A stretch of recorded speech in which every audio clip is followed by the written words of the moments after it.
Bildiyimiz kimi artıq Ramazan və Novruz bayramları yaxınlaşır. İnsanlar keçmiş bayramlarda bir-birinə qonaq gedib gələrdi.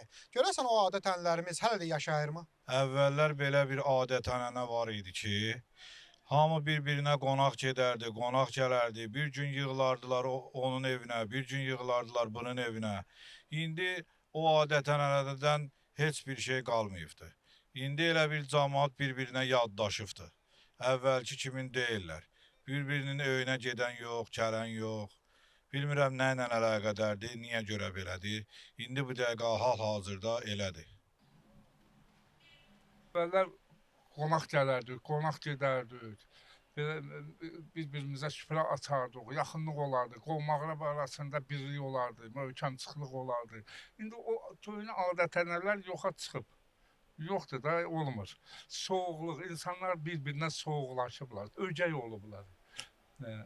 Milli adət-ənənəmiz get-gedə itir. Milli mentalitetlərimiz itir. Əvvəllər hamı bir-birinə qonaq gelirdi.